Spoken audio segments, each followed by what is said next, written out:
On August 7, 1994, a series of unusual incidents occurred in Oakville, Washington, a small town with a population of approximately 665 residents, located in Grays Harbor County. At around 3 a.m., a resident reported seeing a strange, gelatinous substance falling from the sky, which was later dubbed the Oakville Blobs. The substance, described as clear to translucent in color, was found on rooftops, sidewalks, and streets, covering an area of about 20 square blocks. By the time the sun rose, the townspeople had discovered a total of 17 locations where the substance had fallen, with the heaviest concentration found on the 100 block of Oak Street. The first person to report the incident was resident Dottie Hennick, who claimed to have seen the substance falling from the sky at around 3 a.m. Hennick described the substance as gooey and stringy, with a consistency similar to that of raw egg whites.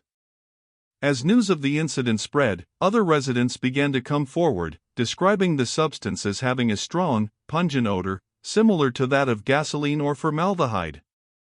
By 6 a.m., the local police department had received multiple calls regarding the strange substance, and officers were dispatched to the scene to collect samples and investigate.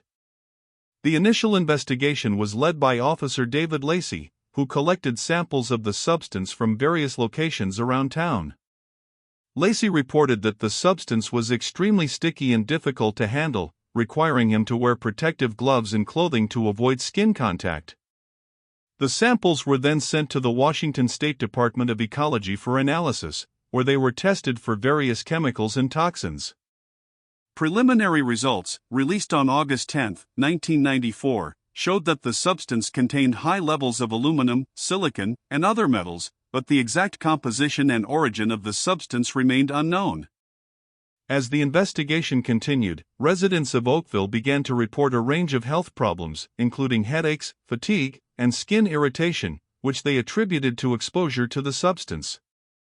By August 12, 1994, a total of 15 residents had sought medical attention, with some requiring hospitalization. The Washington State Department of Health was called in to investigate the potential health risks associated with the substance, and a team of epidemiologists was dispatched to Oakville to conduct interviews and collect data. Meanwhile, the U.S. Air Force was also involved in the investigation, with officials from the nearby McCord Air Force Base denying any involvement in the incident. Despite this, rumors persisted that the substance was somehow connected to secret military experiments or aircraft activity in the area. On August 15, 1994, the Federal Aviation Administration, FAA, released a statement indicating that there had been no unusual air traffic in the area on the night of the incident, but this did little to quell speculation. As the days passed, the people of Oakville waited anxiously for answers, but the truth about the Oakville Blobs remained elusive. The investigation was about to enter a new phase, with a team of experts from the U.S. Environmental Protection Agency, EPA, set to arrive in town to conduct further testing and analysis. But as the EPA team prepared to begin their work, a new discovery was made, one that would raise more questions than answers and propel the investigation in a completely unexpected direction. The people of Oakville, a small town with a population of approximately 360 residents, were deeply affected by the incident, with many reporting health problems and concerns about the potential long-term effects of exposure to the substance. On August 17, 1994, the EPA team, led by Dr. Barbara Beck, arrived in Oakville to conduct a thorough investigation, which included collecting and analyzing environmental samples, interviewing residents, and reviewing medical records. The team collected a total of 27 samples from the affected area, including soil, water, and air samples, which were then sent to the EPA's laboratory in Seattle for analysis. As the EPA team began their work, they discovered that the substance had contaminated a significant portion of the town's water supply, with tests revealing high levels of a chemical compound known as polydimethylsiloxane, a common ingredient in industrial sealants and adhesives. However, the presence of this compound did not explain the sticky, gooey texture of the substance, and further analysis was needed to determine its exact composition. On August 22, 1994, the EPA released a statement indicating that the substance was not a known hazardous material, but the exact nature and origin of the substance remained unclear. The investigation was led by Detective Richard Hicks of the Grays Harbor County Sheriff's Office, who worked closely with the EPA team to gather evidence and interview witnesses. Hicks had 10 years of experience in law enforcement and was known for his meticulous attention to detail. As the investigation continued, Hicks and his team interviewed a total of 42 residents, including several who reported seeing a low-flying aircraft in the area on the night of the incident. However, despite the presence of radar equipment at the nearby McChord Air Force Base, no evidence of unusual air traffic was detected. One of the key persons of interest in the investigation was a local resident named Dwayne Anderson, who had reported seeing a UFO on the night of the incident. Anderson, a 32-year-old logger, claimed that he had seen a strange, glowing object in the sky at around 3 a.m. on August 7, 1994, which he described as being approximately 500 feet in diameter. While Anderson's account was intriguing, it was not supported by any concrete evidence, and his claims were met with skepticism by some members of the community. On August 25, 1994, Anderson was interviewed by Detective Hicks, who took a detailed statement and collected any potential evidence.